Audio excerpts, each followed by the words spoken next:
Hello and welcome to the Two Man Power Trip of Wrestling. I am your host, JP John Paz. With me today is a very special guest. You may know him as the Baldy. He's an ECW original. He's the king of the streets. He's the kingpin, former IWA Puerto Rico hardcore champion multiple times. He is, of course, Angel, aka Angel Medina. Welcome to the Two Man Power Trip. How you doing today, sir? Well, bro, thanks for giving me that great intro.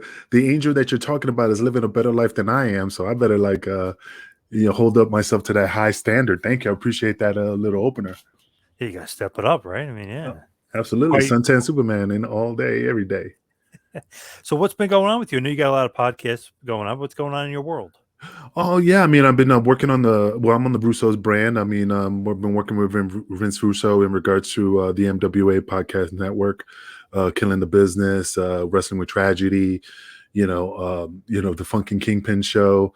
With Alan Funk Wee Wee from WCW.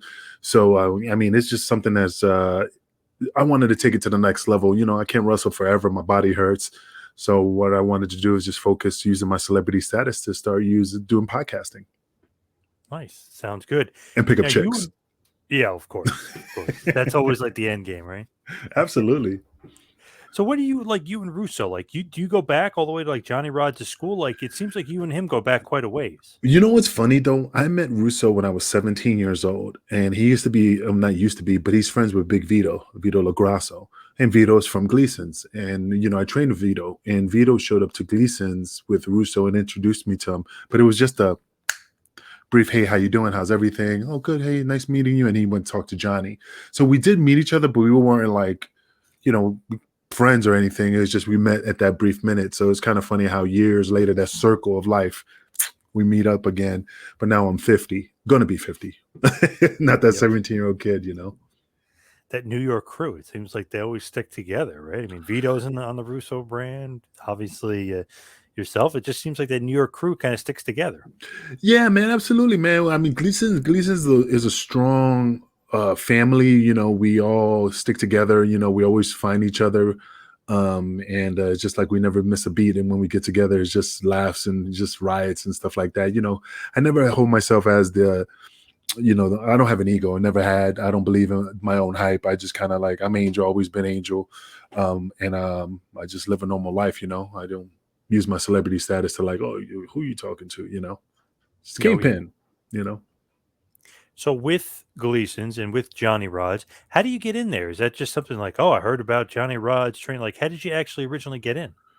Oh man, that's real easy. When I was a kid, I was going to junior high school. I wasn't into wrestling at the time.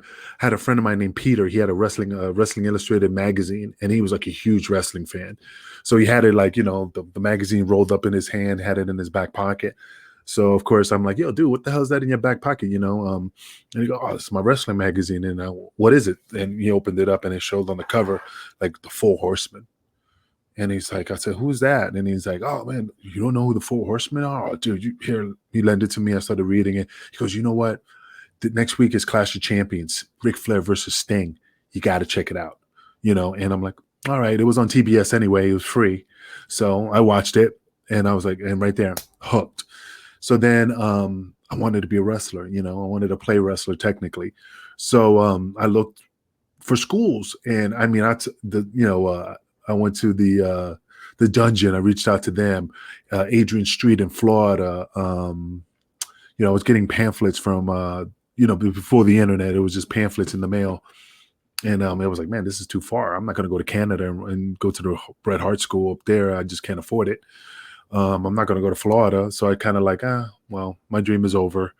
So one day on it was called Good Day New York. It was on Fox, I think it was. And they had a segment where one of the reporters was doing an interview with Johnny Rods, and I caught the tail end of it. And he was just watching guys, wrestling, doing the moves. Of course, they take the reporter. This is how you do a slam, and then at the end, it was Johnny just hip tossing people. Like the end thing when they do it in the news. So then right there, I was like, holy crap, it's in Brooklyn. I'm just gonna go over there, and went over there, spoke to Johnny, and he put me on some type of payment plan. Because I was a kid from the streets, broke, not really making any money. So he put me on some type of payment plan. I just gave him maybe $150, $200, and then he goes, just keep paying me until you pay it off and stuff. And then me and Vito. This is before we Russo ever, the situation, but me and Vito got at it, because I didn't take wrestling serious, and the guys are like Damien Demento, Big Sweet Williams, known as Hugh Morris, Bill DeMott was there. I can't remember the rest, but and Vito, and they just beat the brakes out of me. They just beat me up, and because I didn't respect the business, so I quit for a couple of weeks, maybe a month or so, and then I came back, and then I really took it serious and focused on my craft. So this was after the Dudley Boys was there and Taz and Dreamer. I'm guessing it's probably a few years after that, or No, Taz and Dreamer left. I never met them, but Devon was when I came back. Devon came back at that time, and Devon at the time he had a regular job, like everybody else, and me and him used to take the train together, the F train in Brooklyn, and he used to get off to go to New Rochelle because that's where he was originally from. So we used to just, we were good friends, and then one day, Paul was looking for a member of the Dudley Boys, a Black Dudley. That's what Johnny told me. Oh, they're looking for a Black Dudley. And they went to a guy named Adrian Street first. And he was a big, muscular black dude. And he was like, nah, I ain't doing it because he was afraid of ECW. So then, of course, he spoke to Devon. And Devon's like, yeah, I'll do it. And he went, and the rest is history. So after that, Devon left the school. But, I kind of kept in contact with him after that. so as you're going through the school, you and Vito starting to get along a bit better? We didn't, it's funny though. Me and Vito didn't get along until we were wrestling for a guy named Tommy Jeanette. He used to do carnival shows in upstate New York. So we used to do loops up there and all these carnival shows. So, like I said, I'm not gonna lie, I just didn't like Vito. We didn't get along. We just butted heads. I'm not gonna lie. I just thought he was like, this guy's a jerk. He just has an ego. He don't care a fuck about nobody. So then I used to drive with this guy named Kid USA. And the funny thing is my phone rings, ring, and we're driving up to the next show, the first show for Tommy Jeanette. And he goes, hey, brother, it's me, Vito. And it was like one of those things like I broke the fourth wall, like, the hell? Yeah. Why's he calling me? We're not friends. But it's just I was more in shock that he's calling me. And I didn't even speak. He was like, hey, man, I'm up here at the hotel. When you guys going to show up? It was in Salamanca, New York. I remember like it was yesterday. He goes, hey, I'm in room. I don't remember the room, but let's say it was 215. I'm in room 215. When you come into the hotel and check in, come see me. Okay. Click. And I'm like, and then I turned to Kid USA like with a snap of the neck, like a Slim Jim commercial. I was like, dude, that was freaking Vito. And he goes, Vito? Are you serious? I said, yeah. He goes, he wants me to come see him to come to his room when we get to town. I think they're gonna have like a pillow party for me, blanket party. As soon as I walk through the door, they'll beat me with bars of soap and socks. Yeah. So, but as soon as I walked in the door, Vito's, hey brother, how's everything? And I'm just still kind of like, what the? Are you serious? And then, but after that first time at Salamanca, then we just started traveling the loop, and it was just us three, Vito and stuff. And then I just got to know him better, and I realized he wasn't being malicious, he wasn't being disrespectful to me. He wanted me to respect the business and take it seriously, and it was tough love, and he wanted me to be the best I can be.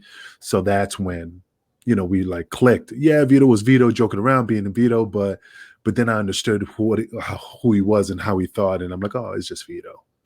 That's how he is. So how was Johnny Roz? Is he tough? Is he one of those trainers that almost, he beats you up, not physically, but like he kicks your ass a bit. He's tough on you. Is he one of those old school, just wants to make sure you're exhausted when he's training type guy? Johnny never beat us, just to say, Johnny never beat us up. Yeah, he was old school, grind you to the ground, but there was a lesson behind each thing he did. He never did anything maliciously to hurt you. Like, for example, if you were wrestling and he slammed you on the floor, and the way you got up and you had your fingers, like this on the mat, he'll step on it, but not to break. He'll just say, see this right here? I could break your fingers because you don't have your hands flat. So you got to be careful. or when he took you to the ropes and you extended your knee straight, and he'll just like literally just put enough pressure on your kneecap and just tweak it a little bit to go, see this right here. If the guy's pushing you to ropes, you want to make sure both knees are bent, because if you extend your knee, hyperextend your leg that way, and the guy is stupid and he falls, he's going to hyperextend your knee, break your leg, tear your meniscus. So you always want to keep your knees bent. So right here, and you'll feel that thing on your knee, like right there, that could break. So you got to be careful. So he gives you that little, but nothing to hurt you, just to give you awareness. And Johnny was a very, very attentive trainer. I mean, he still trains to this day, but it's like, I hate saying this, but the more benefit you got from Johnny was back then, because he was in the ring 150%. I mean, the guy was like a beast, and he stayed there for like 2-3 hours wrestling guys 20 minutes apiece without even breaking a sweat. So yeah, people are still getting the knowledge, but of course he's older and he can't do the same things he used to do. So I guess you just miss out a little bit of the Johnny Rod's skill, if you say. But he'll never hurt you. He'll school you. So did you get familiar, since you weren't like a big fan? Did you get familiar with him and his role, and being a big time star? Obviously, more of like an enhancement guy, but a very key cog in the wheel. He was always the guy that they would make wrestle, like a new guy that would come in, and he'd wrestle at MSG. He was kind of a big part of what they were doing up there for a long time. Did you become familiar with him and his career? Yeah, I used to joke with Johnny. I say, "Hey, Johnny, when you used to get Vince McMahon coffee, did he like it with screaming sugar or did he like it black?" Fuck you! Get in the ring and he'll stretch me. But Johnny, I mean, yeah, I didn't know Johnny Rods, of course, at the time. But as I, started learning the craft and getting better at understanding and doing my homework and doing my due diligence of learning the business, yeah, I was like, my God, Johnny was a soldier. Johnny was a ring general. Basically, if you could get past Johnny Rods, you were in. And he was the test, like to see your attitude, see if you was respectful, see if you did what you were told. And if you didn't get past Johnny Rods' approval, you didn't get in. And everybody was, I can't say everybody was scared of him, but everybody respected him. From Ted DiBiase to, even Andre the Giant, Johnny was a shooter. He was an old school hooker, and you didn't want to mess with him.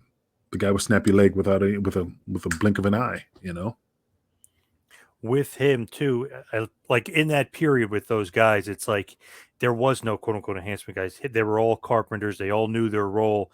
So I'm sure he would get like really mad if somebody said like, "Oh yeah, you jobbed a lot back then," or something. I'm sure he would get very, very furious at that, because all those guys, even Bruno, would say like, "That's not true. Those guys are not. We're all equal basically at that point in WWF days." Oh yeah, absolutely. Nobody would have dare like, "Hey, you're besides the fans, but yeah, get in the ring. Let me see, Right, just right. step in the ring, see what you can do." And I'll stretch you. Johnny was he used to stretch us. And but that's the key thing. There's a core group of Gleasons that are just, because of Johnny's tutelage and in-ring training, that we became like the elite of Gleason's gym. And again, I'm not knocking the guys now. It's just different. It's just, without Johnny being in the ring, it's just a little bit different. And it's just, I'm thankful that he was in the ring with me. And like I said, you got the Tazzes, you got the Dreamers, the Big Sweet Williams, Damien Demento. These were monsters. Devon, Vito. Vito was like a machine. The guy was just a cardio machine. Even when I was I was into my cardio and I still couldn't keep up with him. That's how good his cardio was. That's just like, no matter how many times I ran, rode a bike, jump rope, he was always a step ahead of me in this cardio. The guy was a beast. Oh, no doubt about it. Yeah. With you in that school, where do you go after that? Like you quote unquote graduate and you kind of move on. You're able to go. Did you go right to the indie scene? Like where do you go after you finish up with Johnny Rods? Well, technically, the world is yours. There was no such thing as graduating, because you were always a part of the school. Johnny's Okay. always says, once you pay your fee, you're Gleason's for life. The only thing you have to pay is Bruce at the door, because it was Gleason's gym and you had to pay the dues at the door. Back in the days, it was like, I think it was $25, $30 for a membership. Now it's like $100 to Right. walk into Gleason's gym. And which I will not do now because that's too much money. But yeah, once you finish, you still go back to Gleason's and train. But Johnny kind of held you back a little bit, just because he didn't want you to fall into that role oh, I'm a wrestler running around the indies and just being garbage. He let you select your where you wanted to go. Me, it was because of Devon that I got into ECW. Yeah, I did my shows. I did my local shows at the time. It's the Spanish Angel at the time. That's what I did. And yeah, I wrestled the indies, but I always went back to Gleason's to continue my training. And then eventually, one of the guys was going to the ECW arena. His name was Jabba Shabibi, and the only reason it just happened by accident. This is just an accident. It's not like something they called me or something and said, "Hey, we want you to come down." It was just because he needed a ride. That is the God honest truth. We're in the ring Wow. hanging out, and I said, "Hey, what are you doing?" Let's say it was Monday. Let's say it was today, and I said, "Hey, what are you doing this week?" And he goes, "Oh, nothing really. Oh yeah, you know what? Saturday, I got to go down to Philly. Philly for what? Well, Devon is having me come down to train as a referee. So every weekend I've been going to Philadelphia. Well, good, man. Good for you. I'm happy for you. Absolutely. Awesome. Then it was like Thursday, like I saw him Thursday. And I said, man, dude, it's almost Saturday, man. Are you ready to go down to Philly? Bro, man, shit, man. I don't know. I don't think I'll be able to go because I'm having car issues. So I don't think I'll be able to make it this week. Dude, why? Because it's just my car is not functional. I can't do it. I said, hey, you know what? I'd be happy to drive you. Just ask Devon, and if it's okay with him, I'll come down. I'll drive you down there. So he called Devon, and Devon told him, he goes, yeah, that's fine. Just tell Angel to bring his bag. Because Russell, you always bring your bag to the show. No matter if you're not on the show, you bring your bag. So I went in, I got my bag. Devon told me to get dressed, get in the ring with Nova, Guido, Tracy Smothers, Chetty. Everybody was in the ring. And he goes, yeah, just work out with him. Go and work out with him. And then like I said, I remember like yesterday, Tracy Smothers goes, hey, you kid, why don't you have a match with Guido? Give me like 6 minutes. And boom, boom, boom, we're just back and forth, hip toss, backdrop, arm drag, elbow, just doing all the simple things, but just solid. And boom, hey, that's good. He pat me on the back. Good work, kid. Boom, that I was done. As soon as I got out of the ring, I went through the curtain. And for some weird reason, Paul was watching me, not because he was watching me visually. It's just that he looked out and he saw it and he was like, So when I came through the curtain, he was talking to Sabu and Rob Van Dam. And as he's talking to him about whatever, a match or something that they were coming up with, he looked up and he goes, hey, kid, come here real quick. And he stopped what he was doing. He goes, do me a favor, stick around. And I'm like, excuse me? And he goes, yes, yeah. Do me a favor, just stick around. And then he went back to what he was doing. So then I went to Devon like a kid in a candy store. Devon, I don't understand what he means. He just told me to stick around. That's all he said. He goes, well, Paul fucking tells you to stick around. Stick around. Yeah, but Devon, I don't want to. Angel, shut the fuck up. If he tells you to stick around, just fucking stick around. And then after that, I just kept coming to shows on my own dime and just making an appearance. And then they used me off and on to little spots here and there. And that's how I got my foot in the door. So obviously he liked what he saw. He liked you. He thought like this guy might be good to keep bringing in, obviously, for ECW. Man, if you see me without a shirt, of course you'll like what he saw. He was like, mucho macho. No, just kidding. Yeah, I guess. I don't know what was going through his mind. He had a vision. He saw something. Again, I'm not saying like, oh, I don't have the it factor. It's just, sometimes when some people see something from the outside, they see something. And he saw something. And I'm happy that he told me to stick around. I almost quit because I lost my job at the time. Like months later, because I was just, my ex-wife used to get on me about basically, hey, all you do is go to these shows. You're not bringing any money. You're putting out more than what you're bringing in. Because I wasn't bringing in home nothing. I was spending like $100, $200 just to go on the road to wrestle. And of course, that's no bueno in the marriage life. And she was not having it. So then I lost my job. I got fired. And she goes, well, hey, bro, you can't be going. I'm not on my dime. She wasn't being mean, but it makes sense. You're not going to be going on traveling on my dime. So I called Devon. Hey, D, I got to quit. Why? I lost my job, man. I won't be able to get on the road. Dude, relax. Give me a few. I'll call you back. And then he called me back maybe like 3 hours later. And he goes, hey, I got you a job on Ring Crew. What the fuck? You want me to wipe your floors and and wax your back? So Right. But I mean, it was a job, it was an opportunity. Yeah, I'm not gonna lie, I was like, ring crew. Oh man, I don't want to be on ring. I'm a wrestler. But you know, I got on the ring crew. Tommy Dreamer told me, this is when you start paying your dues right here, kid. Fuck that shit that you did on the road and all these carnival shows. This is where it all starts right now. And then, I was on the ring crew with Tony DeVito, and we just up and down the road, putting up the ring, taking down the ring, and doing matches. Do you think that's definitely like a way in the door? Like, okay, I'm going to be in the ring crew, but eventually I'm going to get signed. I'm going to be a part of ECW, or that wasn't like an immediate thought? No, yeah, absolutely. No, my mindset was like, this better fucking pay out, man. I'm fucking really putting my head in the fucking guillotine, because again, it was affecting my marriage at the time. But I mean, in my heart, I'm like, I had that faith. I really did.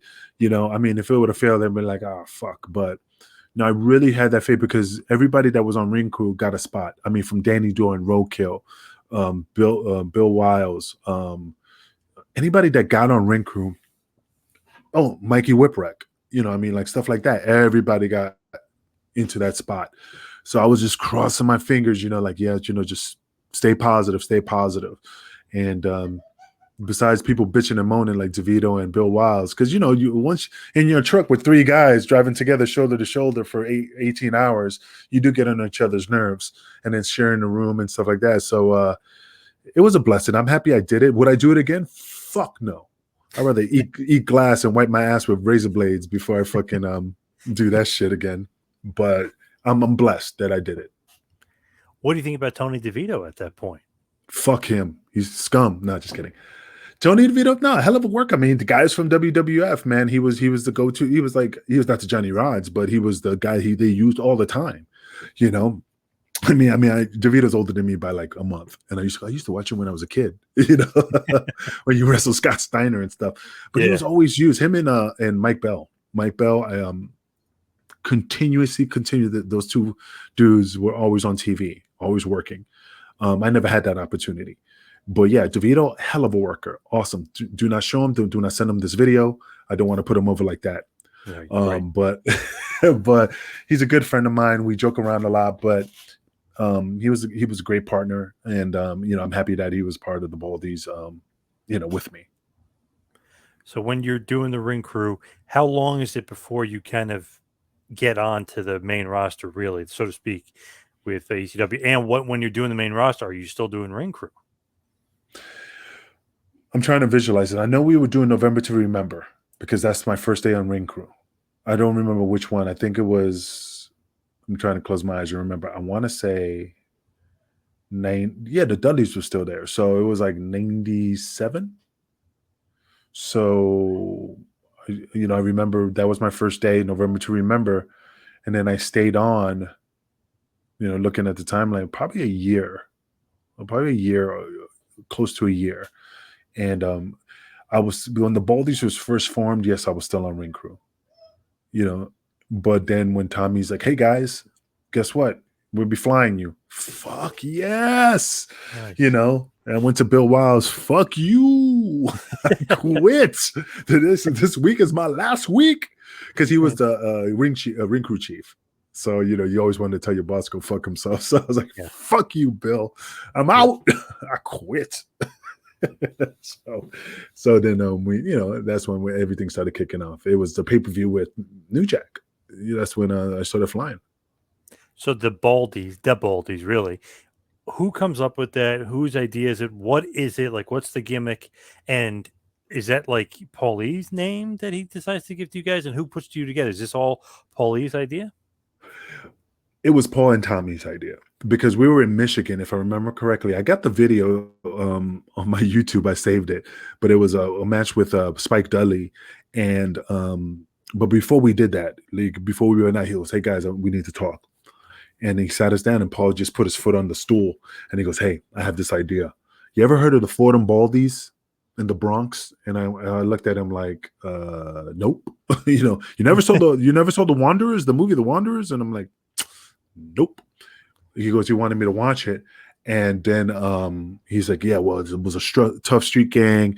They're all bald. They were just the most rugged street gang. We want you to do that. We want you, DeVito, Big Vito, Rod Price, at the time, Rob Price. I want to say PN News we made that appearance in there too, but well, Yep. regardless, PN News. And then we had the match. We attacked Spike, and then New Jack comes out, and he, of course, New Jack cleans house and drops the elbow on me from the top of the rafters, and then it 1, 2, 3, and then of course that's when it took off. But it was really Paul and Tommy Dreamer's idea. Did you like the Baldies, the name and the group? Yeah, I mean, like I said, I mean, I was happy. I mean, it was the next level, for us that we were, because okay, I hate saying this, but Paul, not hate saying this, Paul liked my style of wrestling because I was kind of like, because me and Devon are from the same school, so we had the same style. So when I got hit, I used to do the same type of kind of gyration, maybe a little tweak here and there, but it wasn't like I copied him. It was just part of our training that I did what I did. So Paul liked the fact that since the Dudleys were leaving, he thought that the Baldies were going to be the next Dudleys, and which one is impossible. But I understand his concept. They're leaving, and we need to replace another badass tag team. Next man up. Yep. Yeah, next man up, and this is going to be our next man up. So then we started doing that. So yeah, I really like the Baldies gimmick. Of course, it was in the beginning. You have to tweak certain things, but yeah, I mean, I have no complaints. I really enjoyed it. I was like, wow, especially doing the angles with New Jack. It was just a blessing. What do you think about New Jack, just overall his character? Because he's got the music playing. He doesn't really bump a lot, but he's he could be a little stiff or a little snug. Did you enjoy working with New Jack? Yeah, I mean, it's funny though. New Jack gets a bum rap. I understand all the stories from the Dark Side of the Ring and all this stuff, and I understand. But me and Jack had a good relationship. He had a good relationship with DeVito. He had a good relationship with me. He didn't have a good relationship with Rick Grimes. But Yeah. I mean, I had a great relationship with Jack. We laughed, we joked around. I mean, he wasn't stiff because every time he hit me, okay, I hit him back. I gave him what he gave me. And even when he never hurt me. I mean, not on purpose. There was some little things that happened here and there, but of course it was not malicious and it was done intentional. It was just accidental, and I just brushed it off as part of the business. And he understood that. And like I said, I mean, I seen him get wild and crazy on people, like, me sitting there go, what the fuck is going on over there? But when he sat with me, we just laughed and joked around, and he goes, sure. He asked me, what I want to do. And I'm like, nah, Jack, you're the vet. What do you want to do? But again, as the time went on, I guess when I was here, the Baldies little by little, and he just gave me a little more and said, nah, whatever you want to do, just tell me. Oh, I have this idea. What do you think? Oh, it's a great idea. You sure? Because I still was showing him respect.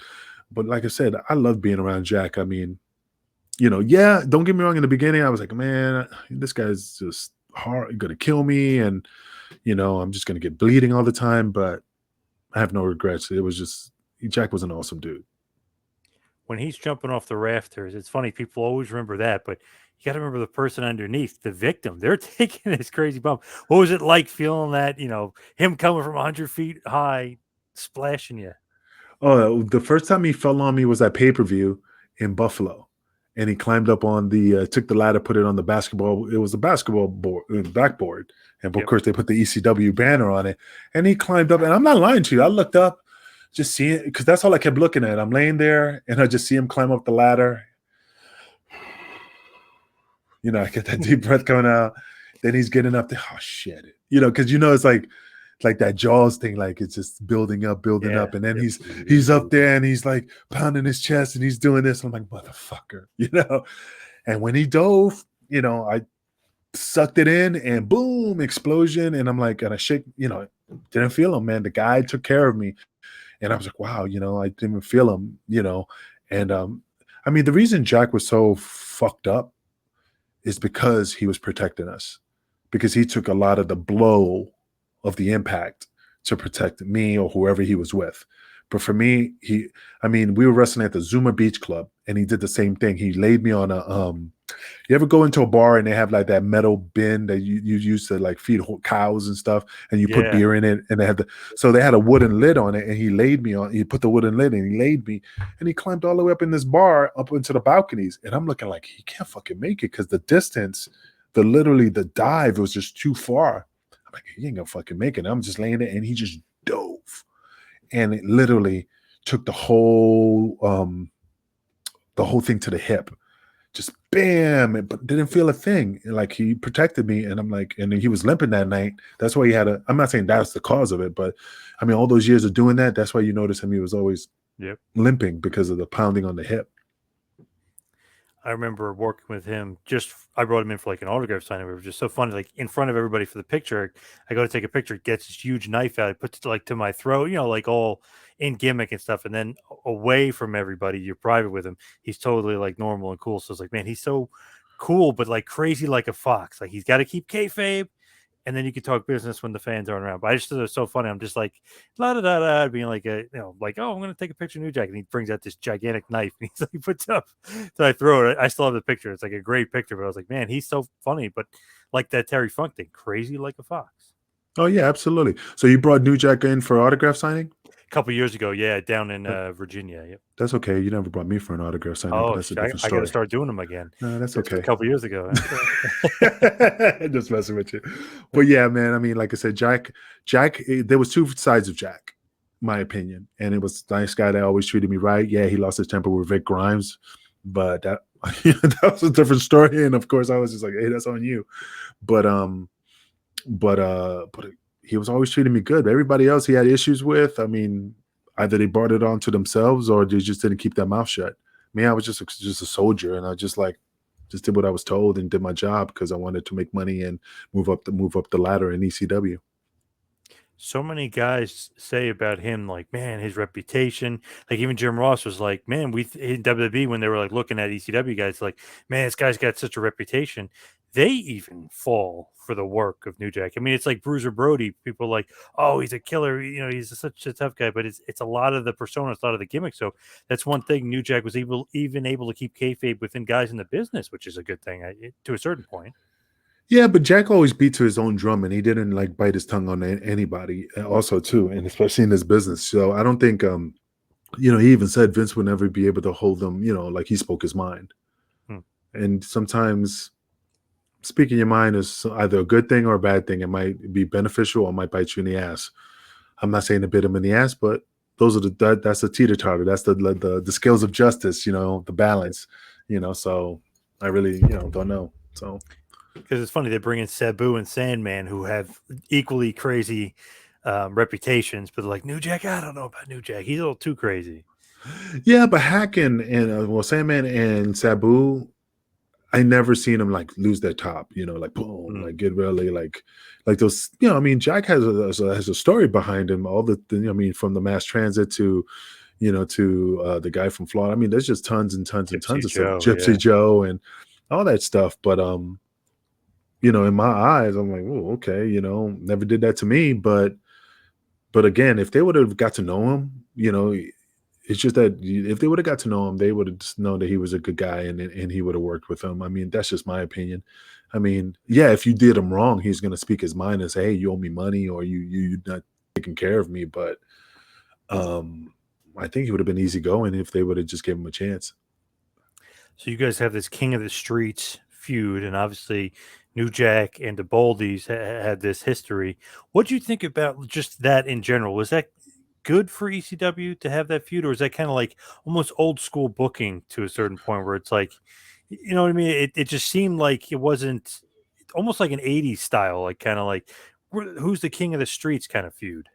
Oh yeah, I mean, I loved it. I mean, when I was, got the Monarchy King in the streets during that time at the ECW arena, I was like, wow, cool. Jack is literally not passing the torch, but he's giving me there was like an opportunity to carry that. Giving you a And then rub, I yeah. mean, yeah, give me a rub, give me a rep, and as a badass character, and King of the Streets. I mean, I remember Joe Gertner's like, now Angels, King of the Streets. I mean, it really became like cool. I wish there was a title. I wish I was able to have some money and build like almost the FTW title, like just walk around with the King of the Streets title. Yeah. That would have been cool, black and white and stuff like that. But oh yeah, dude, I was stoked, man. It was a good angle. I mean, I loved it. It was old school. It had the drama, it had the action, it had the suspense, and also the cliffhanger at the end. It was just like they didn't think I was gonna like do what I did, and people like gasp and it was just awesome because they wasn't expecting it. So it was an old school swerve. What did you think about just your run in ECW? Like, did you get where you wanted to get? Did you expect to be higher in the card? Like, what did you think overall on your run in ECW?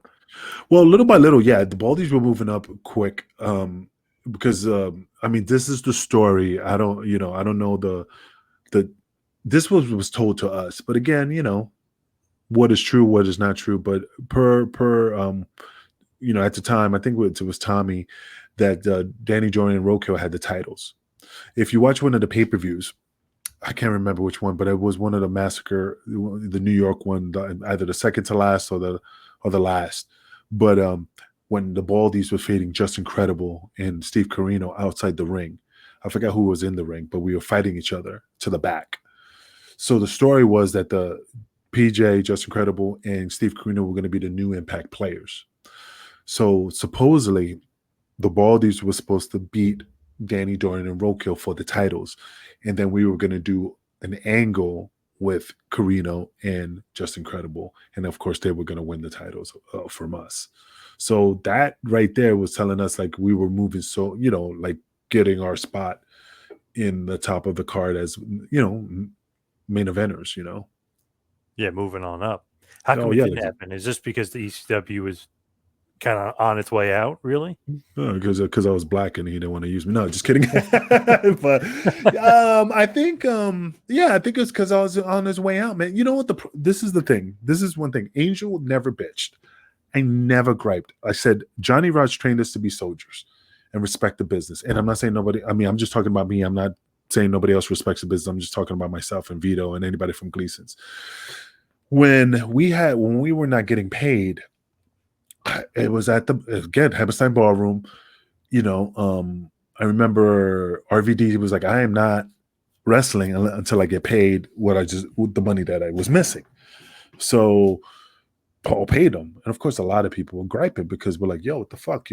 I understand he's Rob Van Dam, and I'm not knocking Rob. He has to get his money. I totally understand, but I'm just telling you what happened. People were totally upset. So then I remember that Carino was like, I want my fucking money. If I don't get my money, I'm going to drop the title on the indies.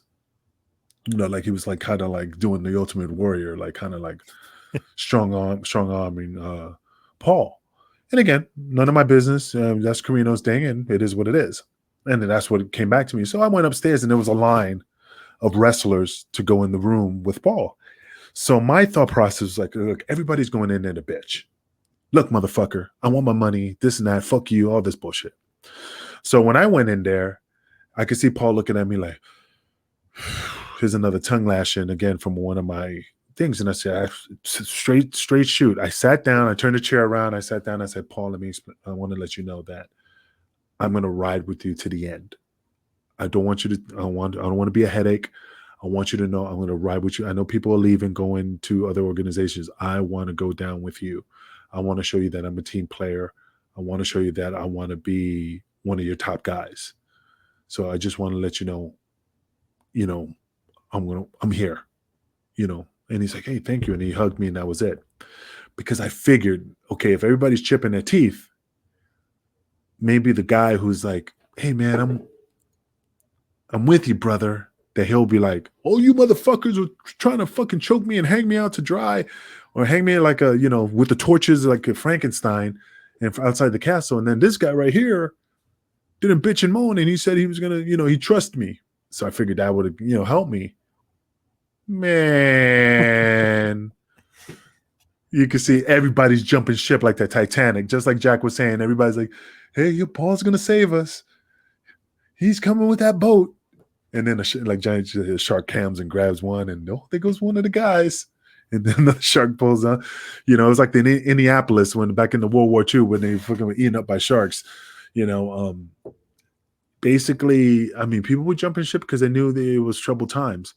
But we all had hope. And Paul was the type of guy that like he could move mountains with his words. I mean, Bubba always told me this that always stuck with me to this day. He goes, you ever watch Devil's Advocate, Angel? And I said, yeah, I saw that movie. He goes, watch it again. And when Al Pacino, that's Paul Heyman. And I go, okay. And I still got that movie in my collection over there, Devil's Advocate. Because Great and then movie. I watch it, and then when you watch it, and seriously, when you get that put in your head like that's Paul Heyman, then you're like, let me watch this motherfucker again. And you sit there, not watching the movie, just watching Al Pacino and how he talks and all that shit. And you go, motherfucker. That's fucking Paul Heyman right there to a T. Watch the movie now after I told you that, and just really just Yeah. focus on him, not the movie, and you'll see like I see what they're talking about. You know? There was another thing. It was from the movie, The Network. PJ, just incredible, told me to watch. I've seen it before, but he told me to watch some speech, and he's like, Paul used to literally take that speech. I forget what it was. Damn, I forget what it. But you could see Paul making a speech. He said Paul would like say that speech or whatever, and he's like, no one really pick up on it, but he would take stuff from movies and say it in like inspirational speeches backstage to the guys to try to get everybody like on his side and be like Yeah. all like Newt Rockney kind of like get everybody pumped. But he was saying like, man, he's like he was taking stuff from movies, but you didn't really care. You almost like got engrossed in it, and you're like, yeah, Paul, I'm with you, Paul, yeah. That motherfucker, man, put it this way. That motherfucker was like Leonidas in 300. Spartans! You know, how many warriors we have? You know, that's how, I mean, that's how he got into our head. Now, The Network, is that the movie from the 70s? The guy who like, I'm not gonna take that go out the window and not gonna take it anymore. I never saw that movie. Yep, pretty good You movie. know, but I remember that clip, like, just go outside your window and scream and say you're not gonna take it anymore or some shit like that. It was like 70s, 80s, I think. Yep. I'm gonna look at him now. I gotta look it up. Yeah. But Paul, I guess, known for those rah-rah speeches. What did you think of Paul? Because I accessed all the ECW guys. Genius, not a genius. Fucking genius, man. What? Okay, whatever personal feelings I have towards him, which I'm not mad at him. If he would have been honest with us, I'm being honest with you. If he would have said, "Look, Angel," because he gave me my opportunity. He was the one that gave me the opportunity that nobody would have given me. Vince, Bischoff, none of them. I was in a situation where he gave me my opportunity. If the motherfucker came up to me and said, "Look, Angel, fuck, we're broke. It's done. It's over. If you want to continue doing the shows, I appreciate it. I'll remember it. But it's gonna end." I know me. I would have been like, okay, if you're being 100% honest with me and shooting from the hip, then I'm sticking with you to the end. You know, and just remember me. You know, just remember me, motherfucker. Wherever you go, just remember me. And that was it. I mean, I would have took it like that. But yeah, fucking genius, man. The guy has a fucking mind for the business. Can't take that away from him. I mean, to this day, he sees me and he gives me a big hug. But I'm like, I'm not being mean, but when the thing is, when you learn things from your other, I'll give you a good example. Mm-hmm. Tony DeVito, after ECW, DeVito was working a regular job like everybody else, trying to make ends meet. DeVito bumps into him at a grocery store. Literally bumps into him. Paul's like, bro, hugs him. How you doing? How's everything? Oh, you looking great, man. You still lifting and all that bullshit. Yep. DeVito's like, yeah, you know, I'm good. DeVito, do me a favor. Here, call me. You know, anytime, call me. Okay, I'll definitely call you. So DeVito puts the paper in his, like, he's like, literally, Paul's walking away to the register. DeVito has the paper. He's about to put it, and he goes, opens it up, takes out his cell phone. The number you have reached has been temporarily disconnected. You know, and he's like, and it goes into like that busy signal, and he just looks up and looks at Paul at the register, and Paul's like, and he's just like, motherfucker. So, I mean, that's just a fun, that right there. So you have to take him with a grain of salt. I love Paul. I separate my feelings, business from feelings. I like him. He, like I say, gave me my opportunity. I'm thankful for him. I'm blessed. But as the joke of the thing is like, fuck yeah, you know, he still owes me money and all this bullshit. It's just another part of history that people ask me, and I'm like, and I just make jokes about it. Like, yeah, motherfucker owes me money, man, you know, and stuff. But it's what it is, man. What can you do? It's crazy. Big Sal was saying how Paul like swore to him he was going to have a job with him no matter what happened. He doesn't care if he had to work like at his house. He was going to be doing something with him. He was going to work for him. As soon as ECW closed, he goes, didn't hear from him ever, not ever again, but like didn't hear from him. Like, Paul, I thought I was working for you forever. I thought I'd be even working at your house doing groundskeeping. Just flat out lied. The funny thing is that we did a show in Buffalo, New York. I forgot what kind of show it was, but it was Sal. I mean, it was everybody was there. C.W. Anderson. I remember Tommy was there, and Sabu was there. It was just the whole ECW locker room. It was like basically the last hurrah after that last hurrah. Right. And Paul was there, and Oh, so wow.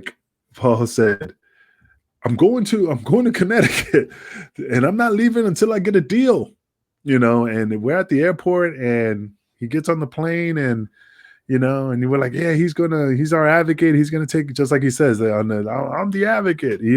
He went, and he shows up on Monday Night Raw, and that was it. It's just, that was it. We still had hope, thinking that, what was going to happen. And the funny thing is that after that thing, I was trying to go to Puerto Rico, and I was working with Victor Quinones to strike a deal. Victor Quinones told me to come down to Madison Square Garden so we could finish talking about, opportunity to come down to Puerto Rico. So then when I went down there, I mean, not lying to you, as soon as Paul turned the corner, he goes, Angel, brother, how you doing? And he goes, what are you doing here? And I said, well, Victor, I'm doing a deal with Victor to go down to IWA to wrestle. And he goes, I know. I was talking to him about it. No, he wasn't fucking saying he knew about it, because I mentioned it. And he's like, I know.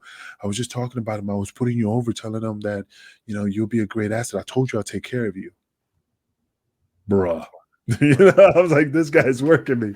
And I just smiled like, don't worry, Paul. It's all good. It's all good. And then I went to Puerto Rico and wrestled down there, which I loved. I just had that issue with Dutch Mantel. So fuck him. Before we get back to that, I just want to mention, though, the Heyman thing. So were you in Mhm. Pine Bluff like for the last ever show? No. You know why I wasn't in Oh, Pine Bluff? Because finally I decided, I'm not lying to you. DeVito calls me, he goes, hey, bro, are you going to go down? Because they're not flying nobody. Technically, everybody's basically driving. So I'm like, nah, man, I'm going to put my foot down on this one. I'm not going. I'm not going. I'm owed all this money. I have no money to give. I really didn't. I had nothing to give to go on the road. I just was. I mean, I had money, but you know what I mean. I was like, dude, I'm tired of, if I had $3,000, like $5,000 since I've been going to the shows, I've been chipping away on that money. So basically, whatever I had left, I'm like, I'm still chipping away at my finances. I'm not going. It's just not right. I have to make a stand eventually. So I regret not going. I really, really wish I would have went. But I just wanted to put my foot down. I just wanted to make a stand for something, for once. did you see like the writing on the wall as far as it closing, or did you think that he was going to come through last second with something and save it? No, I really thought it was going to be a last second and save it. I mean, look at TNA. Look at the same thing. It's almost basically a mirror image, but they're surviving. Yeah. They strived. I could visually see ECW, because there was times where TNA was going to like go belly up and then somebody picked it up. But just same thing. It was just, I just figured that would have been ECW. That would have happened. Now the story was, I don't know if it's fact or fiction, but when Vince bought WCW, that supposedly, I don't know how true it was, but that, remember that Shane was going to be in charge, of WCW. That's the little storyline. Well, that ECW was basically going to take over WCW, kind of like do the invasion angle there, and then like just take over, and then that would have been the new ECW, supposedly. But I don't know if that was true or not.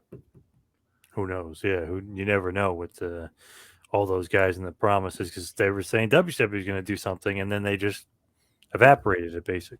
Oh fuck yeah! It was done, man. But I would have definitely went down there for that paycheck, man, because I heard they were just Yeah. throwing money like it was they were printing it. I would have loved to have a taste of that, because I love to save. I'm a saver. I invest my money. So if I would have had the opportunity, let's say I was $200,000, I would have just took that money, invest. I Yeah. would have been like, Yeah. I would have had a monocle. I would have been like the fucking Monopoly guy, but brown. I would have liked to look like the Platter's peanut because I'm so dark. So you weren't shocked that Paul showed, like after ECW closes, obviously, you weren't shocked that he showed up on WWF TV. Yeah, I was shocked because he was supposed to be going there to do business for us. but when he showed up on TV, I was like fucking high spot. Hmm. So yeah, I was shocked because I expected something else. I'm not gonna lie, I didn't expect it. And I talked to a couple of guys. They were surprised to see him in rollerball because he was supposed to be going somewhere to be saving ECW. So, what's the story behind the rollerball thing? Because I've heard Dude, so many different stories about that. that story, what I heard, he was going to go to California and negotiate a deal with a company. And he said, I'm not fucking leaving that fucking boardroom until I fucking walk out with a deal. And he didn't tell me personally, like to my face.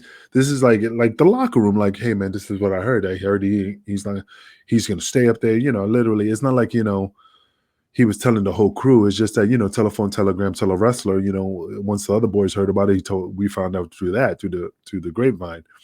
And of course, that was just a lie because he was just up there filming rollerball and stuff. Crazy. And I know this story has gotten like blown up too, that he was getting paid by Vince since '95. Somebody said 50,000 a month. No, it was supposedly 50 or 60,000 a year, which is still pretty damn good money just to like basically be a feeder. And if you watch TV and stuff, he wasn't always a feeder because WCW would get some of these W guys, but he would always be bad mouthing the WWF and Vince. So it was like, wow, that's kind of a ballsy thing. But supposedly he was getting paid the whole time. Yeah, but you never know if he was just working the angle to just give the illusion that he was, like, oh, F this, F that, and all this Right, stuff. And right. again, I never heard that. And again, and even if it was, I couldn't prove it. I mean, we were like the minor leagues basically or the camp where everybody goes to train, because that's how Vic Grimes got there. He came from WWE. I mean, Kurt Angle came down to do some stuff. I mean, there was guys. I mean, Al Snow came down and went up. After he left Leaf Cassidy, came down, did the head in Al Snow, and then went back to WWE.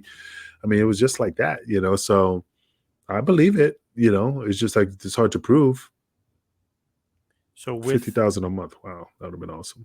Yeah, that sounds crazy. But I was hearing from somebody else that supposedly was 50,000 for the year, which is, especially that period, very good money just to basically supposedly feed guys to Vince. I mean, he didn't really have to do much. Yeah. I mean, like I said, if I wish he would have fed me to Vince, I would have fucking, definitely would have loved to get an opportunity to have a run up in WWE at the time, especially during that was like fucking Attitude Era. So I Yeah. would have been fucking like picking shit. But Any opportunity there ever to go there? You know what's funny? This is the story. So remember when I forgot when Davari was the manager for the oh my god, not like Hussein Hassan. Muhammad Hassan. Thank you, Muhammad Hassan.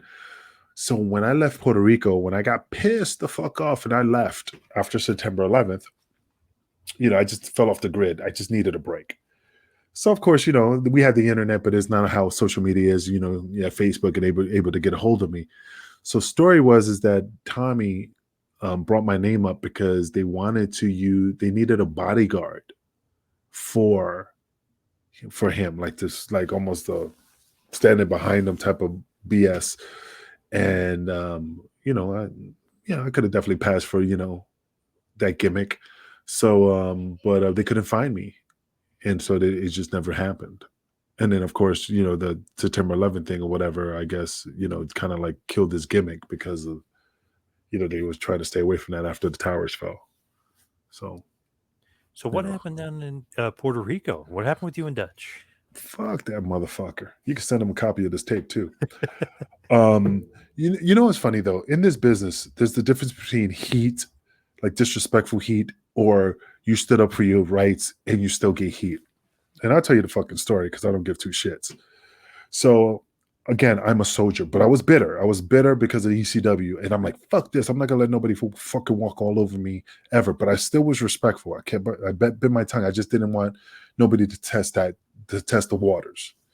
So when I got to Puerto Rico, they told me, Victor, the deal that with Victor was like, I said, Victor, I got no place to stay. Don't worry, I got a condo in Isla Verde. You can stay there as long as you want. Don't worry about a car. You got a ride. So you're good. And this is how much you're getting paid. Okay, bet. So I went down there, did my gimmick. They changed my name because there was another angel there. So they called me the New Yorican Baldy, which I fucking hated, but I accepted it. Okay, I'll work the gimmick, you know. And so then I did my job. I worked, I grind, I was a soldier. So one day I was sharing a room with Lobo and this kid named Anarchy. He was like the young boy in Puerto Rico, and he lived in the closet, literally like R. Kelly, living in a fucking walk-in closet. Because the only reason I knew about that is when I first got there, his, he opened the door and I see this head stick out, and then he comes in. And I asked Lobo, "Who the fuck is that?" He goes, "Oh, that's Anarchy.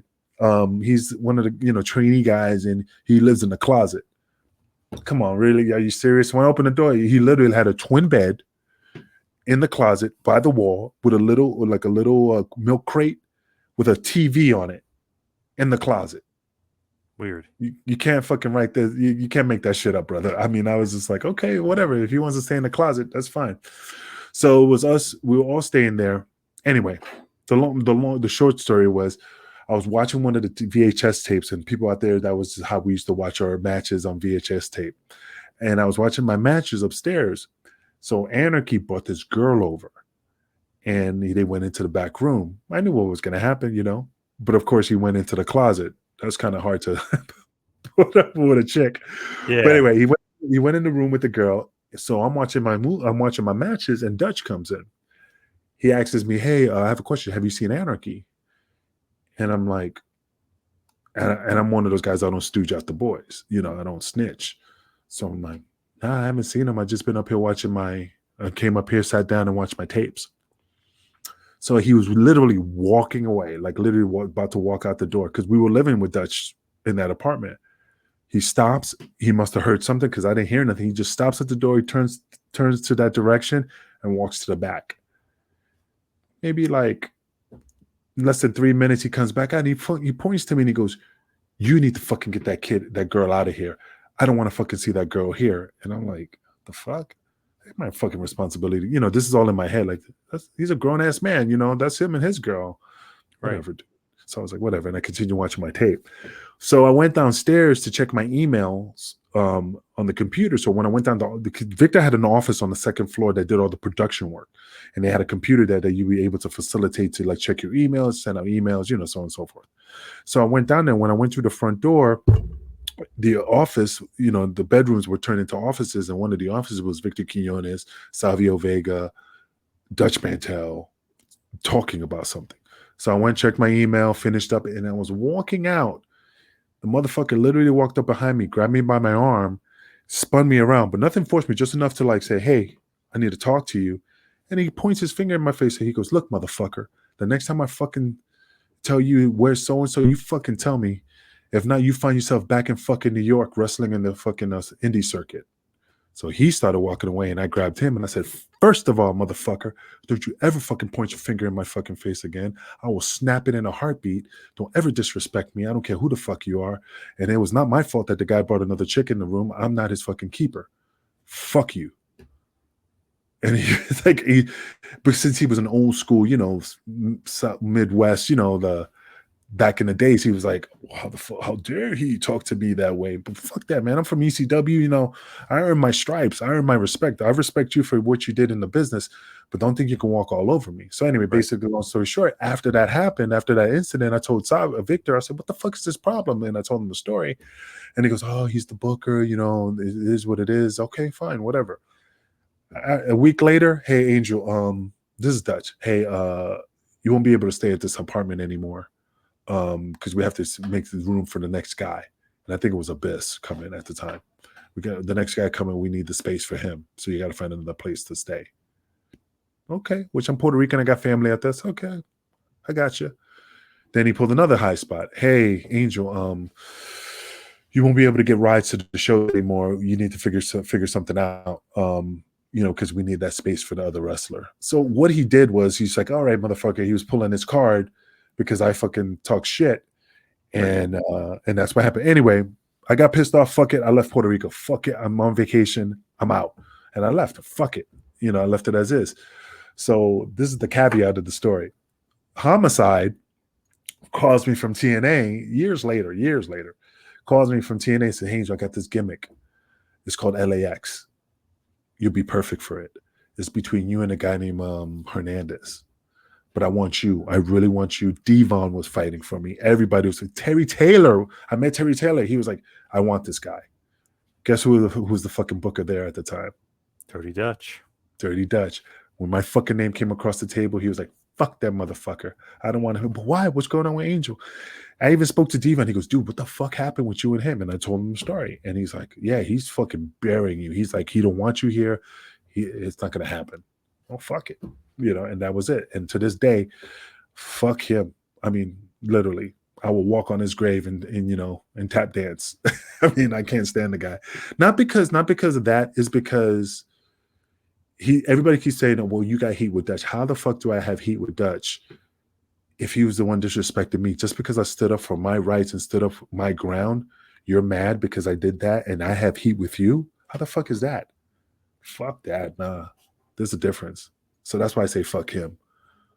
Nice. Gotcha. Hey, you got to stand up for yourself. No doubt about that. Stand up for your rights, man. I mean, it's not right. In this business, sometimes I learned that, there's a lot of people that walk all over you and you have to eat it.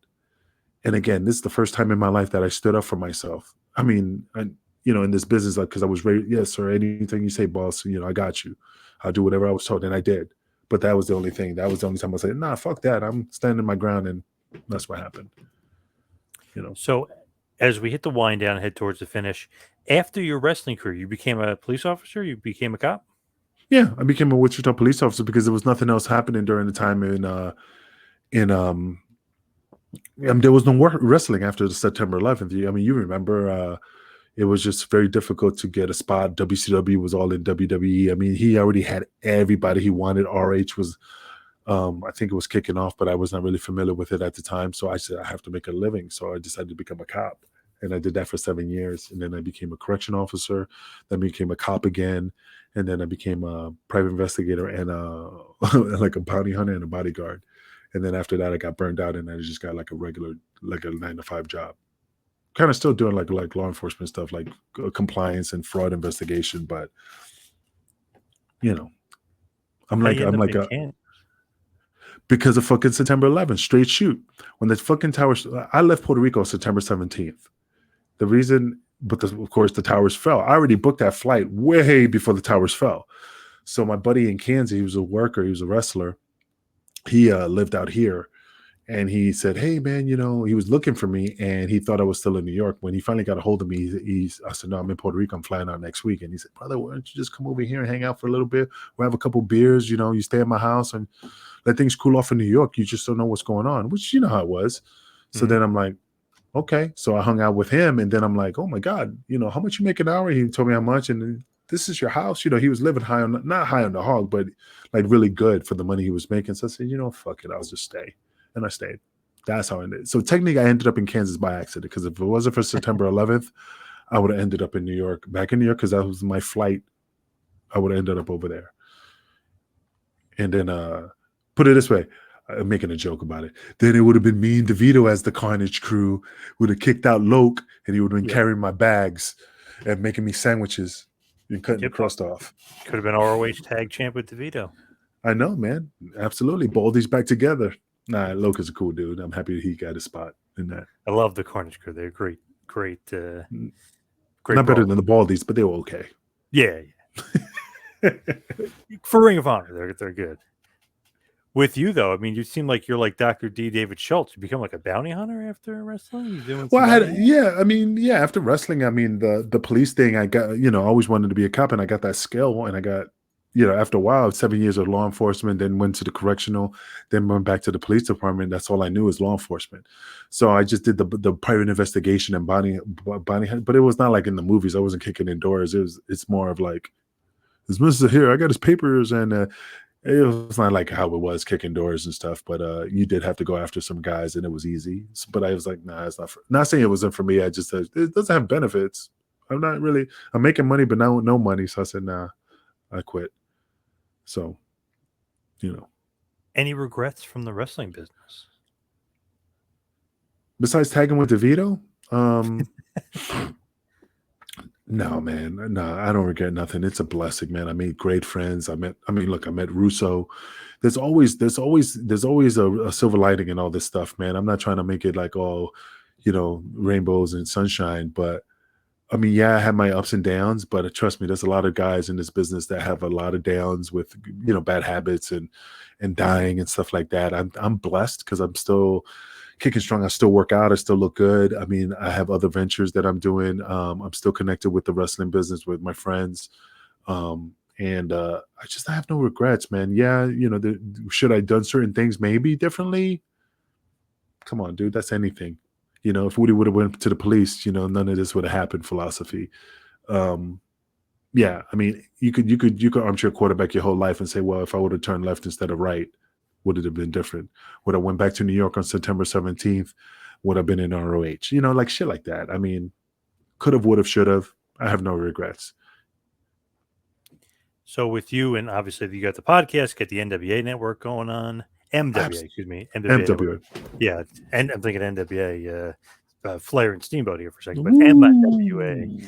Yeah. What's so? Just kind of recap. What's been going on? What do you got coming up for MWA? Well, I mean, like I said, I have Killing the Business. That's my favorite show because I just cut loose and just speak the Kingpin's mind along with King Mega and Glenn Sexton. Then I got a Funkin' Kingpin, which is freaking funny. We're still getting our feet wet, but because we're trying to feel each other out. But it's just going to get funnier with Kwee Wee, Alan Funk. So that's another podcast, and I got Wrestling with Tragedy, which is it's my baby because that's the first podcast I did talking about the travesties. Almost we're like the first Dark Side of the Ring because we were before they came on TV. We started that. Of course, that's not where they stole it from. It's just we were doing it at the time, Right. and we got on with Russo, and that's a blessing because Wrestling with Tragedy kicked off, and then of course when we started building the MWA podcast network with Pierce Austin, who is the one of the owners. I'm one of the owners, and Charles Redmond, he's one of the owners, and we're just building this podcast. We just wanted our own network, and then we pitched it to Russo, and Russo's like, "Hey, that's a great idea." And he just brought us aboard with his Realm network, which is another blessing with dealing with Russo, which everything is awesome, So I'm excited, man. I'm going to be making your type of money. I'm going to have beautiful women massaging my feet with olive oil and feeding me grapes. Hey, I would love that too. I mean, that sounds great to me. I'm just trying to like, I don't want to be that Randy the Ram doing shows at school shows, which is nothing wrong. I mean, nothing wrong to make an appearance, but I just look at myself, fuck, I'm going to be 50. So every wrestler that I know is just transitioning to podcasting, movies, other things that since they still have that celebrity status, why not benefit from it and do their own thing, other things. And I want to do that. I want to do podcasting. Definitely. So where can everybody find you? Your social media and obviously MWA and everything. Where can everybody get you? Well, definitely you could go to the MWA Podcast Network. Definitely check that out. You definitely find me there. It's on Facebook. And we also have Instagram and Twitter. But me, it's, you can find me online, Angel Medina Jr., Facebook, ECW King Baldy Angel on Twitter, and AA.Medina 262 on Instagram. I'm easily accessible, and stuff like that. I'm easily to be found. I don't hide. But again, if you definitely want to get a hold of me, definitely just follow me on the MWA Podcast Network, and you definitely get all those 3 shows and then some. With like I said, Nights of the Gimmick Table. I mean, there's so many shows. Shooting the Shit with Pierce Austin. Definitely, just a lot of shows out there. You could definitely benefit on the MWA Podcast Network. Awesome stuff, Kingpin. Thank you so much for all the time today. Really appreciate it. Well, no, thank you for having me on, man. I mean, I hope one day you bring me on again. Maybe we could chop it up and talk about other stuff. Maybe bring DeVito and just we could talk about how I molded his career. All right, hey, let's bring him in. Let's do a Baldy's reunion. Let's do it. Well, we just got to get a stool for him so he could, see in this camera. Ouch. Yes. Hey, but thank you for having me on, man. Thank you. It was an honor and a pleasure.